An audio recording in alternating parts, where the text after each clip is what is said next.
কারণ একটা শট যদি তোমার গায়ে লাগে তুমি তখনই এলিমিনেট হয়ে যাবে। আমার কাছে ওদের জন্য যথেষ্ট পেইন্টবল নেই। হ্যাঁ আমিও ঠিক পেছনে দৌড়বো। অন্য সময় হলে ওকে কিন্তু আমি গুলি করে দিতাম, ও সেটা জানে। আর একটা জিনিস, যখন সবুজ লাইটটা জ্বলবে শুট করা বন্ধ হয়ে যাবে। ও ঠিক আছে, খুব ভাই, ভালো। আমি তোমার জায়গায় থাকলে এটা খেয়াল রাখতাম।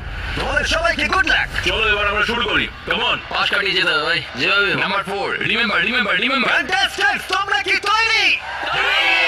ঠিক আছে, 3 2 1 শুরু করো, তাড়াতাড়ি করো, তাড়াতাড়ি করো। পাগলামি শুরু করে দিয়েছে। ঠিক আছে, ও শুরু করে দিয়েছে।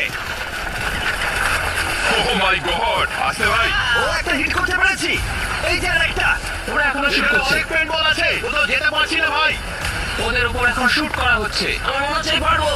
নীল আর ট্যাঙ্গো আউট হয়ে গেছে। এক সেকেন্ড, আমি দরজাটাকে শিল্ড করতে পারি ও আমার। ও ও শিল্ড ইউজ করছে। তাতেও কিছু হলো না। ও দেখো, ভ্যানের পেছনে একদম সেফ আছে।